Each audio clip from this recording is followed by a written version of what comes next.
حکیم لقمان رحمۃ اللہ علیہ فرماتے ہیں، جو انسان دوسروں کی مصیبتوں سے عبرت حاصل نہیں کرتا تو پھر سمجھدار لوگ اس کو دیکھ کر عبرت پکڑتے ہیں۔ اگر تم چاہتے ہو کہ تمہاری روح جوان رہے تو غمی اور درد کو محسوس کرو۔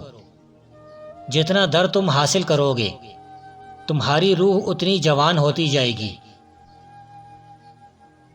عبادت عادت اور خواہش نفسانی کو ترک کر دینے کا نام ہے، نہ کہ عادت بنا لینا یا خواہش نفسانی کو بڑھانے کا۔ جو شخص اللہ کی عبادت میں سستی سے کام لیتا ہے وہ عام لوگوں سے بھی بد ہے جو عبادت نہیں کرتے۔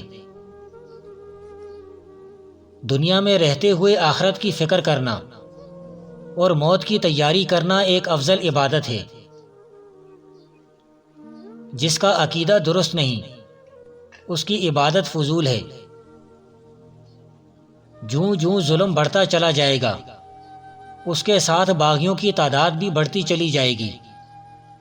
مظلوم کو جب ظالم کے ظلم کا احساس ہونے لگے تو سمجھ لو کہ ظلم کے خاتمے کا آغاز ہو گیا۔ جائیداد تو ہمیشہ پچھلوں کے لیے چھوڑ کر بنائی جاتی ہے۔ جو لوگ بظاہر زیادہ اللہ والے ہوتے ہیں انہی میں ارتداد اور کفر کی اہلیت بھی زیادہ رہتی ہے۔ ان کا کفر خفی مرتد کے کفر جلی سے زیادہ شدید ہوتا ہے۔ اگر قسمت اور تقدیر کا تعلق ہاتھ کی لکیروں سے ہے تو میری قسمت میرے ہاتھ میں ہے۔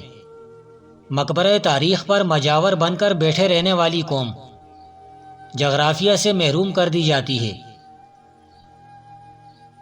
تعلیم کا اصل مقصد دماغ کو ایک بہتا جھرنا بنانا ہے، تالاب نہیں جو نل سے بھر جاتا ہے اور نل کے ذریعے خالی بھی ہو جاتا ہے۔ خدا کی قوت کا اندازہ تیز و تن طوفان ہی سے نہیں نسیم سحر سے بھی لگایا جا سکتا ہے۔ انسانی زندگی میں قسمت کا بہت عمل دخل ہے۔ جو بندہ خود کو حوادثات زمانہ سے محفوظ سمجھتا ہے وہ خوابوں کی دنیا میں زندگی بسر کر رہا ہے۔ ایک اچھی اور اعلیٰ کتاب انسان کے لیے زندگی کا بہترین سرمایہ ہے۔ انسان کی حقیقی عظمت کا جائزہ اس کے اعمال سے لگایا جا سکتا ہے۔ زیادہ دیر خلوت میں رہنا زیادہ اچھا ہے جبکہ زیادہ انجمن میں رہنا نقصان دہ۔ شعر دنیاوی موت کا باعث بنتا ہے اور صحبت امراء آخرت کی موت کا سبب بنتا ہے۔ 3 جگہوں پر پانی پی لینا مردانہ طاقت میں حیرت انگیز اضافہ کرتا ہے۔ اول صبح نہار منہ، دوم جب پیاس نہ لگی ہو، سوم روٹی کھانے کے درمیان۔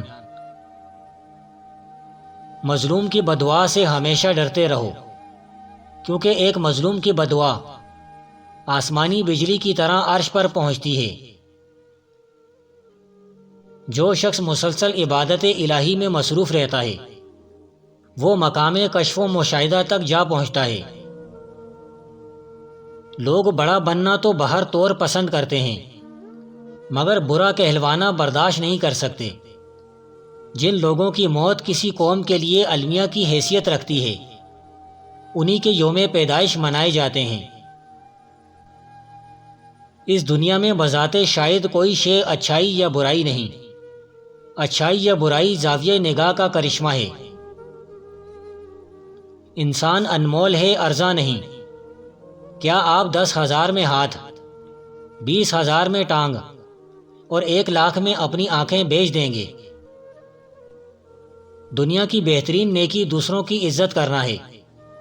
انسان کے اسلوب ظاہری میں عزت کا مرتبہ اس سے افضل ہے۔ ایک یہ جانتا ہے گویا وہ کچھ نہیں جانتا، دوسرا یہ جانتا ہے کہ وہ سب کچھ جانتا ہے۔ صاحب علم کون ہے؟ جو شرک ہے وہ ہر حال میں شرک ہے، اور جو شرک نہیں وہ کسی حال میں بھی شرک نہیں۔ اگر تم بڑے کام نہیں کر سکتے تو چھوٹے کام بڑے طریقے سے کرو۔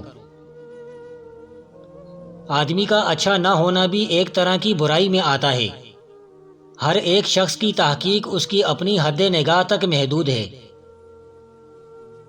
اہل تحقیق شاہد اور سچے کسی حالت میں بھی اپنے دعوے سے دستبردار نہیں ہوا کرتے۔ وہ بندہ بڑا ہی بدقسمت ہے جو خود تو مر جائے لیکن اس کی برائی مرنے کے بعد بھی چلتی رہے۔ نہار منہ ایک بادام شہد میں ڈبو کر کھا لو۔ دماغ اتنا تیز جو ایک بار پڑھ لیا 90 سال تک نہیں بھولے گا۔ عقیدے کی پرورش ماں کی گود میں اور نشو و نما گھریلو روایات اور معاشرتی ماحول میں ہوتی ہے۔ جب عورت مرد سے اظہار محبت کرتی ہے تو گیت بنتے ہیں، اور جب مرد عورت کے سامنے اپنے جذبات ظاہر کرتا ہے تو غزل ہوتی ہے۔ ہمیشہ عبادت ایسی کرو جس سے تمہاری روح کو خوشی اور تسکین ملے۔ اصل مغز تو وہ ہے جسے معصومیت ذلیل و خوار نہ کر سکے۔ پیٹ کی چربی کو دھوپ میں برف کی طرح پگھلانا ہے تو روز 2 بڑی الائچی چبا لیا کرو۔ بیوقوف کی خاموشی اسے عقل مند قرار دینے کے لیے کافی ہے۔ بلا شبہ عورت دنیا کی حسین ترین چیز ہے، مگر حسن کا تمام راز تو تجسس اور فاصلے میں چھپا ہے۔ انسان میں موجود وحشی کبھی نہیں مر سکتا۔ نیکی کے عوض نیکی کی توقع رکھنا بھی محض حماقت ہے۔ تعلیم 2 قسم کی ہے، ایک ہمیں کمانا اور دوسری زندگی بسر کرنا سکھاتی ہے۔ زیور ادب سے آراستہ بچہ اپنے والدین کی خوش سلیقگی کا بہترین اشتہار ہے۔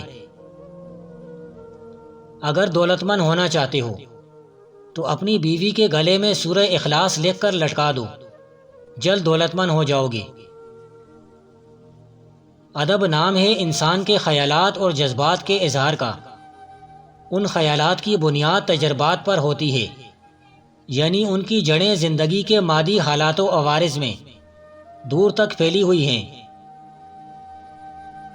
ادھورا علم خطرے کا موجب ہوتا ہے۔ علم کے چشمے کا پانی سیر ہو کر پیو یا پھر اس سے الگ ہی رہو۔ چند گھونٹ پینے سے آدمی مدہوش ہو جاتا ہے، سیر ہو کر پینے سے دل و دماغ روشن ہو جاتے ہیں۔ کائنات کے اجزاء میں باوجود ہزاروں انقلابات مکان و زمان کے جو ترتیب و تناسب ہے، وہ ممکن نہیں کہ بغیر کسی ایک ذات کے پایا جا سکے جو سب سے اول ہے اور صاحب علم و اختیار ہے۔ عورت کی کتاب دنیا ہے، وہ کتابوں سے اتنا نہیں سیکھتی جتنا دنیا سے سیکھتی ہے۔ دانشوروں کے دماغ ایسے کتبے ہیں جن پر انسانی علم کندہ ہوتا ہے۔ نفرت کو کبھی نفرت سے نہیں مٹایا جا سکتا، نفرت کو صرف محبت ہی مٹا سکتی ہے۔